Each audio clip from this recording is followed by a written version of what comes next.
Hi, everybody. Okay, 600, no, 1,765 days since Richard was forcibly removed from his Fort Bliss barracks room. That's right, on a secured, supposed to be secured base. It wasn't, it was insecured. They were compromising the soldiers by just letting everything go in there. Um, which was deflecting attention, right, from their own criminal activity and also compromising the soldiers. And of course, Richard was forcibly taken because he didn't want to go along with that kind of nonsense, that kind of crime. And they took his life. They took his life because you see, he was a whistleblower and also a witness that was aligned with President Trump and what was going on in 2020. 2020 was that election year, right? 2019 and 2020, there were ongoing investigations and audits going on. And the AG were all over the barracks because of Halliday. We have reports that the ICE were coming on to Fort Bliss. That's why you had this campaign. I believe it because the evidence corroborates what I'm about to say, is that's why there was such a let me make sure that everything's going. Because the evidence. Yes, thank you. I can see everything. That the evidence shows that the ICE were investigating this huge billion-dollar criminal trafficking network, and that the law enforcement was. And so you remember in 2019 and 2020 where they were all about defund the police and ICE, and the media covered the border agents so terribly. They were so against them, and that's because they were under the orders of a commander in chief that really wanted law and order, and that was President Trump. He was actually auditing, he was actually investigating. And here comes distinguished honor graduate Richard Halliday, the stellar soldier that was not compromised, that can absolutely be a witness and corroborate the suspicions and the findings of the investigation of the Trump administration. And so that's what they had against Richard. Um, it was a very powerful time, and that's why they took his life. That's why they worked very, very hard first to compromise him and to smear him, right, unjustly and falsely. And they couldn't do it. They absolutely couldn't do it. They tried, but they couldn't do it. They even tried framing him, but they couldn't do it.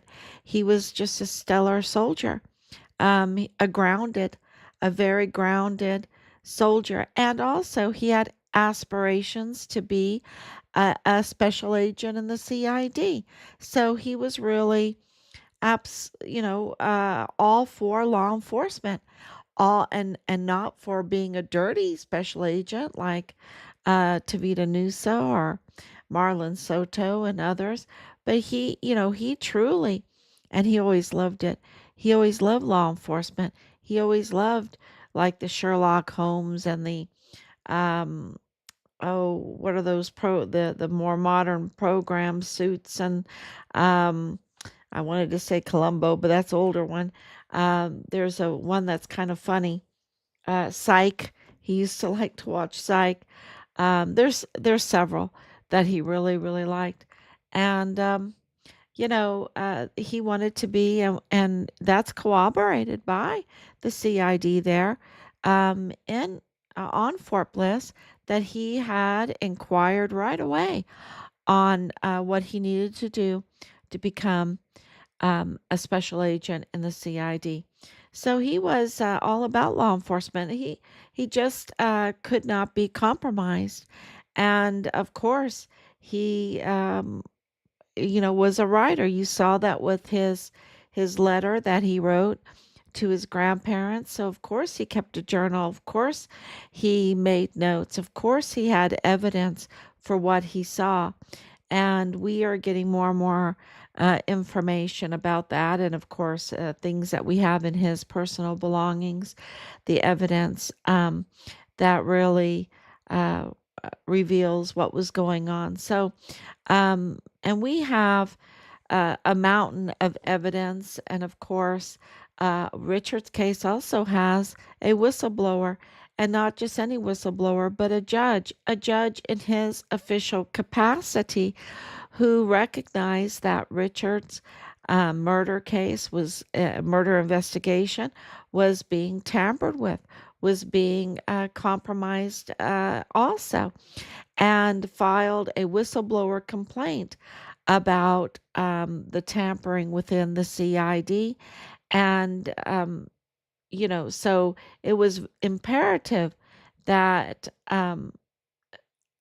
that accountability be held, because how many other cases, if they get away with this one, how many other cases are they going to tamper with? Are they going to obstruct justice with? So as a judge in his official capacity, he put his career on the line in 2020 and 2022 when he um, called us and filed the complaint. But you can imagine those years were just very volatile, and so we're very, very grateful because they corroborated all the other evidence that we have, like with Nidal Baem, that absolutely was filed. And as you know, on January 24th, just 4 days after President Trump took office, um, the Department of Defense uh, classified Richard's death, Richard's murder, in the line of duty, which has huge legal implications because it really shows that the leadership was negligent and derelict. And even worse than that, that our evidence that they engaged in intentional obstruction of justice, intentional tampering with Richard's investigation, intentional um, harassment and bullying to our family, right? Intentional retaliation against Richard. That this really um, solidifies uh, the evidence that absolutely is trustworthy. And that's what everything is about right now, is what is trustworthy. I get asked that all the time. What is trustworthy? And so we uh, can tell you that we back up what we're saying with multiple pieces of evidence. And we have so much hard evidence. And you can see that we're right because the DOD, without even Richard's remains, and I know they have them, we know that they have them because evidence confirms that they have them. Um, but without revealing the remains to us and to the public, they were driven to declare Richard because there's no other option. Killed in the line of duty. And that's on Fort Bliss, y'all. That's in the paperwork on Fort Bliss. So that is really, um, really important. Let's see if I get a signal.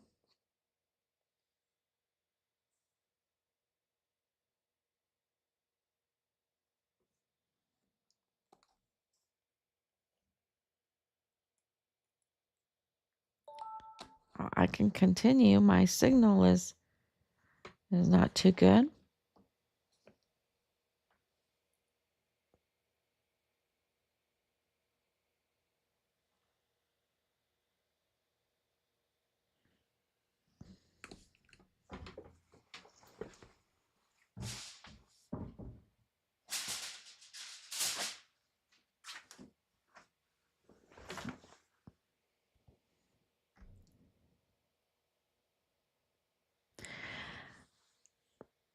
So I can repeat that so there's no lag, but we're having, it looks like some signal problem.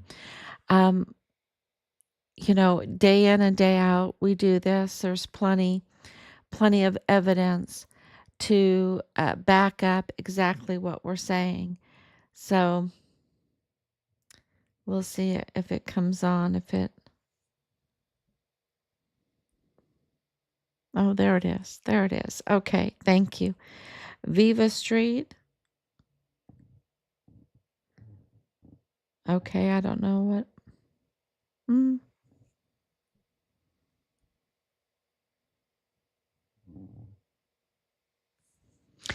So,